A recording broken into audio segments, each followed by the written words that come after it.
This is roughly in the distance here. We're looking around about 100 yards away.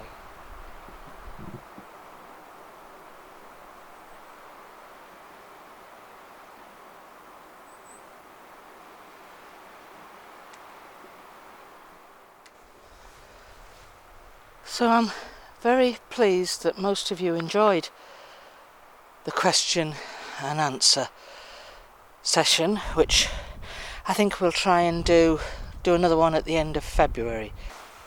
If you have put a question out there and you don't like the answers that you're given, then I'm sorry about that, but that's part of question and answers. You may not like the answer, you may not agree with it, but we'll go with it, go with the flow as carefully as possible. But most people gave a very positive response, and I'm very grateful for you for doing that, and I thank you. So I just keep focusing down these things, see what turns up in the imagery, because all of the energy here has been disrupted from where the trees have fallen. This is a fire break, and they've had to recreate the fire break.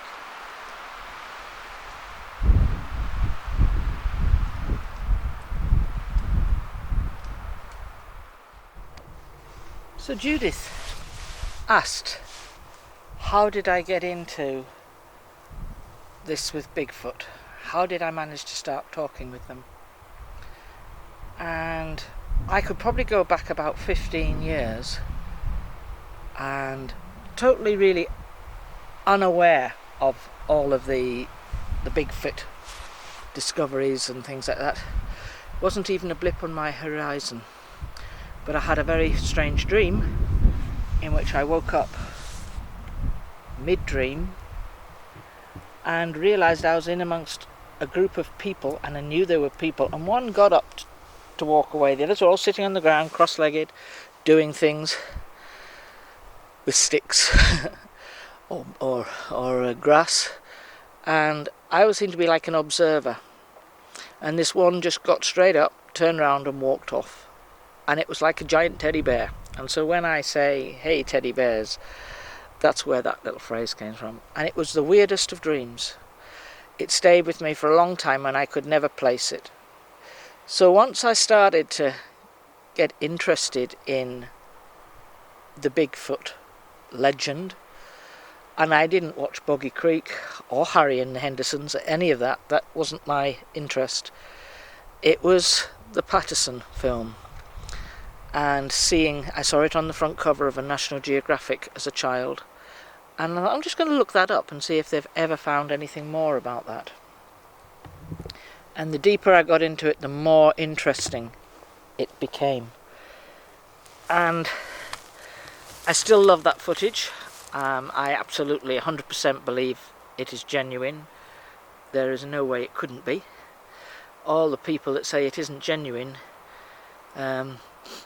I don't think they understand the mechanics of how the Bigfoot operate. They work, they run, how their lifestyle is, and they were looked at. She was protecting her young, so she was leading them away from where her young was. So that fascinated me, and looking at the various channels, I thought there's more to this, so I started to come out and look in the forests, and then I because I had no mind speak, I used divining rods, which I got, this is a plug by the way, which I got from Ken and Rachel, and I was able to get yes and no answers and get a contact name. And the feeling that I got, and I have been told this is so, the feeling that I got from the very word go was that I know these people. I feel like I know these people. It's hard to explain, and I think those of you who do research will understand exactly where I come from on that. And you're thinking, for me, I felt like we had met. And I understand that they have been like guardians all of your life, standing in the background, ensuring things occur and happen. A bit like angels, guardian angels. I felt like they were protecting me, and had been watching over me for many, many years. But the chance is, and this is the big $64 million question, what if you never ever take that path that wants to go down the road of researching them? What if you never ever choose that path? All that time and energy they have vested in you is gone. You live, you die, and you've never explored it. So, do you wait to another lifetime? Have you been here in another lifetime? Is there such a thing as another lifetime?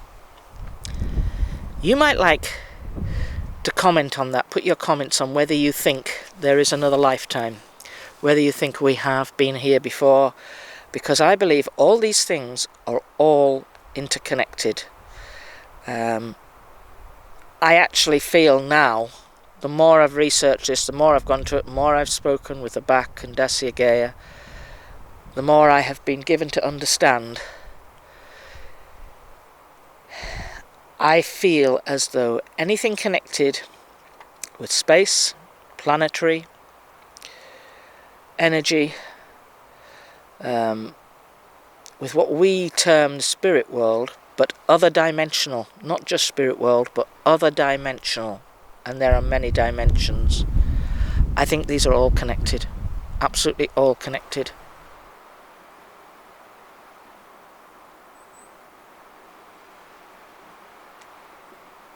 So I think a lot of us have strange dreams that we cannot attribute, but there are several dreams, what I would call dreams, were very, very real, and you're wandering in a world, and it's like, this is connected, somehow this is connected. Now, I'll give you another example. About 20 years ago, I felt like I had asked, actually, if I could go on Astral Travel. Would it be a possibility? And this had been a few weeks before. And suddenly, in the middle of the night, I wasn't woken up. I certainly wasn't woken up, but I felt like I was lifted from my bed and out of my bedroom window. Nobody opened it, but I was out of my bedroom window, and I seemed to be beneath something, and I would describe it as a great big wing.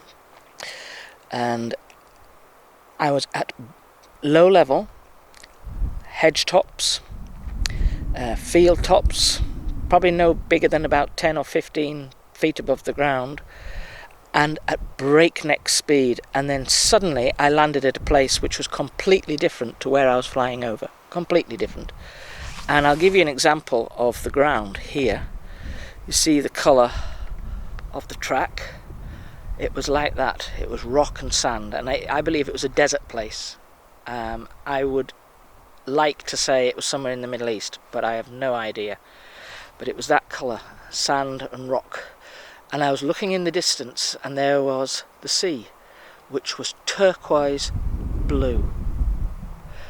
But not only could I see the sea, it was like a section cut of the sea in a valley.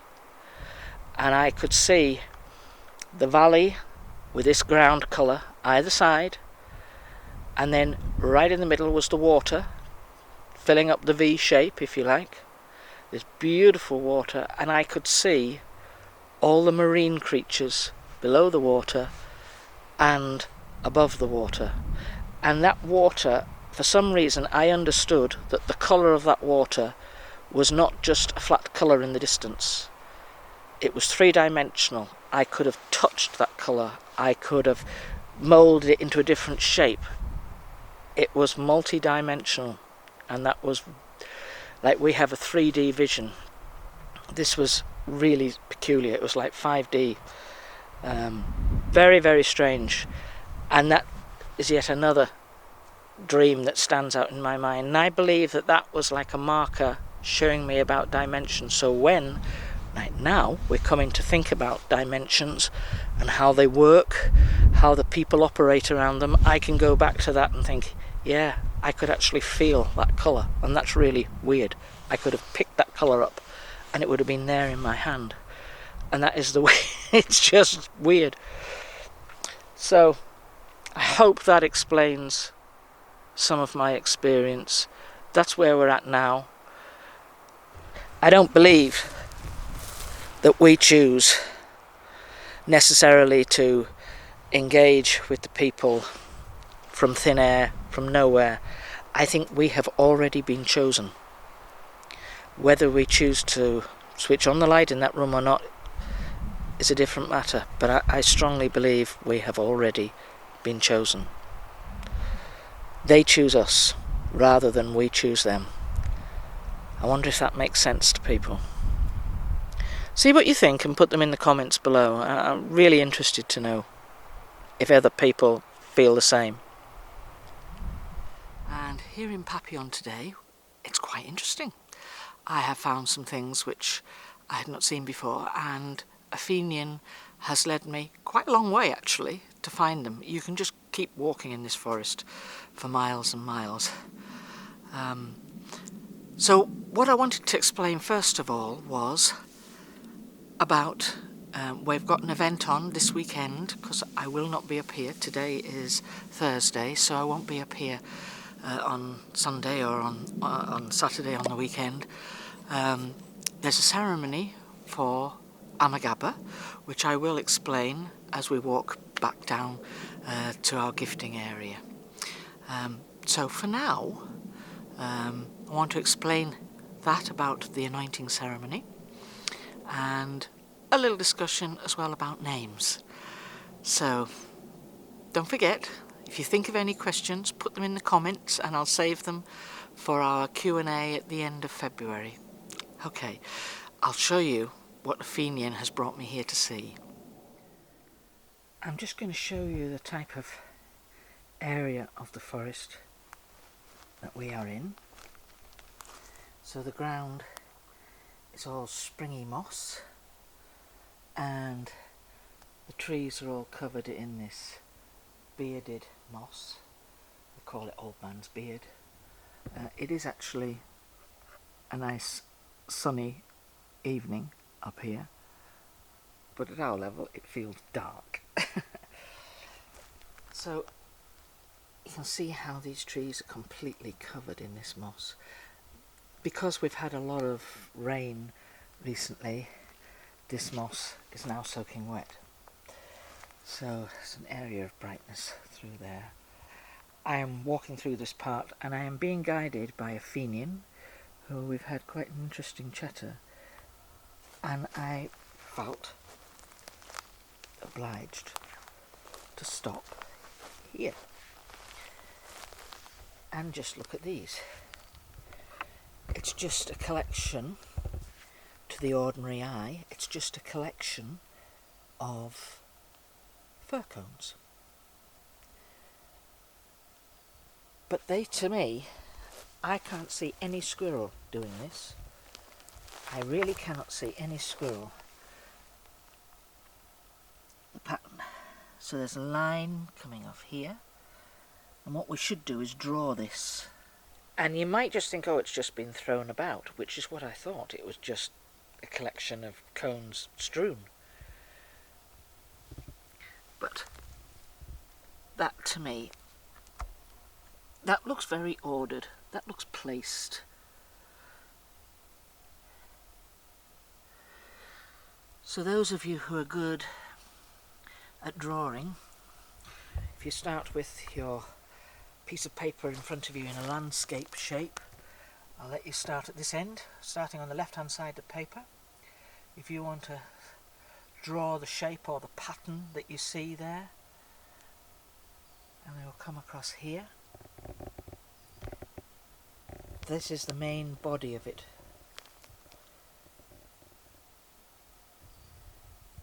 And then to the right hand side of your paper, if you have it in a landscape, you've got a line veering off vertically. I think that that is a shape of a kind.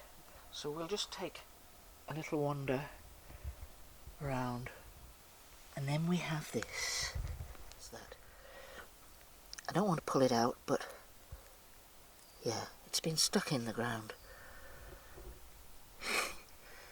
That is just weird. You can see how big it is compared to my hand. There's my thumb on there. So, nowhere else around, if we have a good scout around, all of these little things, they're just lying on the ground. See that? It's just lying on the ground. They're not firmly planted. But I just wanted to point that out to you. I find that kind of stuff really fascinating. Come on then, buddies.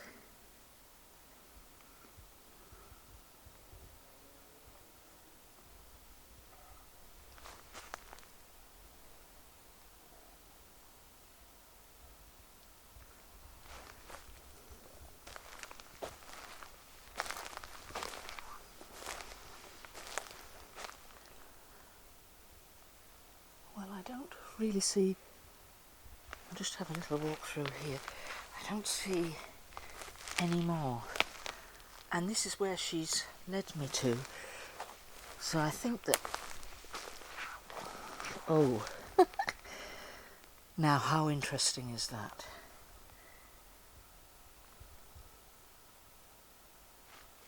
I'm not sure I really want to touch it, but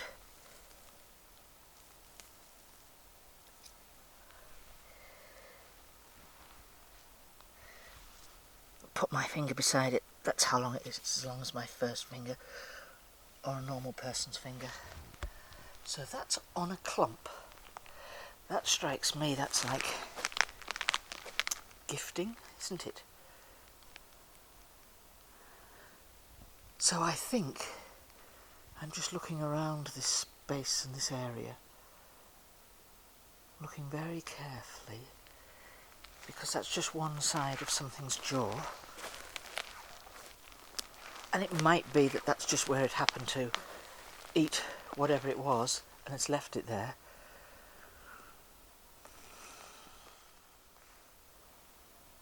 Now look how still it is. Can you hear a tweet of a bird? I can't hear a single tweet. So I put a mango and some apples, and then some more apples, hung these from this tree, and then we've got our peanut butter, of course our incense sticks, some lovely soft apricots, some peanuts and some pecans, and there's some licorice at the back in the black bag. So the idea, as that seems to be somewhere where a jaw has been left, so I'm guessing it's some kind of gifting area, and the Fenian seems to agree it's as good a place as any.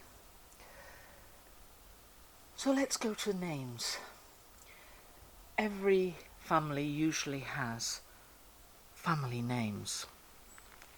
So you would have, way in the 1800s for me, it was, there were three sort of main family names. One was Vivian, and and that was a surname often given as a middle name, and the other one was Boaz, and that stepped right through from the 1500s, because I think the family originally came from Portugal, Portuguese sailors in the 1500s. So I think the same applies with these families. So people of stature will see their name duplicated through the generations. And I understand from a Fenian it's a very great honour to have somebody in a younger generation named after you. It's a very great honour. So there is a younger one named after a Fenian. There are younger ones named after Ahochida. So Abak is named after his grandfather, who we didn't really meet, but I have seen his imagery in the pictures of the early videos I did. And he transitioned last year, in about this time last year actually. So he was a grand old age. So Abak was named after him, and I believe, I might be wrong, that the leader, the group leader, will always take that name. So I think Abak, as his grandson, he is now the leader of the UK, and seems to be very high up within the clans and within the groups in the USA, and I suspect throughout Europe. Now Sio is due to have a baby soon, and it'll be interesting to see, because Sio would, if it was a boy, and I'm wondering if it's going to be called Abak, because that would follow the tradition. Daciagea, he has younger ones named after him. Now Dasub, she was named after her mother, and Abak Senior's mate was also called Dasub, so she took that name, and there are younger ones who are called Dasub. So it's interesting to see how the family names come down. If you were visiting Janu and you were going to visit other Janu, you would meet them and they say, "Oh, my name is Daciagea," immediately you would know they were connected with Daciagea Senior. If they were called Abak, immediately you would know they were connected with the Abak that we know, and the Abak Senior who we'd heard of but we hadn't really met. So I find that really fascinating. So on to this anointing ceremony, and I think as we walk out of the forest, we'll have this conversation. We were talking about Amagaba. Amagaba is 13, going on 14. He's at the stage where he changes from being the boy to the man, and it is his anointing ceremony that is this weekend. I am so pleased with him. Yeah. I think he is going to be I just get the sense that he's got a good future ahead, but that he's also going to be a very fine wingman. I think in future years he will be alongside probably Sio, and he will be Sio's wingman.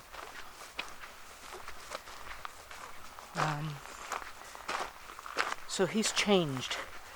He's now going to have responsibility. He's now going to be, we have always called him Amagaba, that is his correct name. I know some of you find it quite difficult to get your tongue around the names, but each member of the family has a specific name they are called, and they're usually very beautiful names, and they're very on point with that particular person's attributes or their chosen path. and I believe that is the case with Amagaba. And I believe that, I think his name means head of the bull. So it's strength, it's about strength and leadership. He might also have a stubborn streak too. I'm a Taurian, so I have to hold my hands up to that. I can be very stubborn, but I am extremely patient. I am not impatient, which is something that some Taurians have. But anyway, this is Amagaba. This is going to be his day on Sunday. It's in what they're describing as their new area, which when they're ready, they will show us.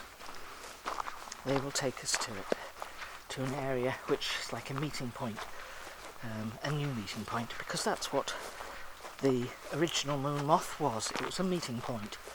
It was a centre where everybody could gather, converse, travellers could arrive, because there was portals there, travellers could arrive and depart. So, with that said, it's a very, very special ceremony. It now means that Amagaba, as a man, no longer has to go through a proxy to speak to an elder. So if we took Daciagea, who would be like a grandparent age for Amagaba, he would not be able to approach him and converse with him directly. There are protocols here, and they're very strict on it. So what he would do, he would be able to go up to him, and he would bow his head, and then he would wait till Daciagea would say, yes, Amagaba, what can I do? Or they would be able to converse. Once Daciagea had given the go-ahead, they could converse. But before he becomes the man, he can't speak directly. He needs to speak to his father, Abak, or to his mother, and if there is any problem he has that needs to be presented to Daciagea, they will present it. Now he, as a man, he is able to speak directly. So there's still protocols, they still have to show respect. Respect to their elders, which I think they do. They respect their older generation because of the knowledge that they have and that they have acquired. So this is what happens on Sunday. So the whole family, it's a very, very important ceremony. And the reason being is because of Amagaba's position as being Abak's son. Now, I wouldn't normally do this. I would not. If you hear a squishing noise, you know it's got me. I'd never advise doing that.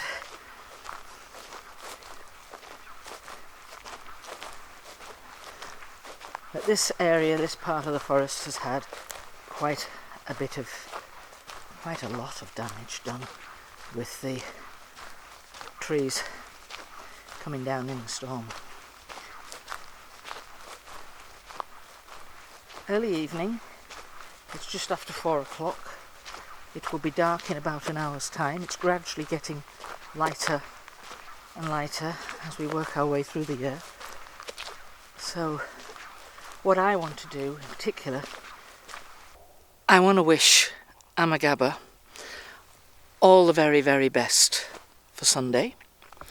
We'll be rooting for him, we'll be thinking of him, and I know it's a very, very important ceremony. And I think all the bigwigs from the family, elders, relations, they will come for this event. So it is quite a bash. Quite a big bash. So I'm going to say thank you everybody, thank you for watching, and just showing you really how vast this forest is, and we can continue for a long way without seeing anybody. I have not seen a soul, not a single soul today, which is just how I like it. Anyways, thanks folks. Be kind in word, thought and deed, and we'll see you, hopefully, next week. Bye.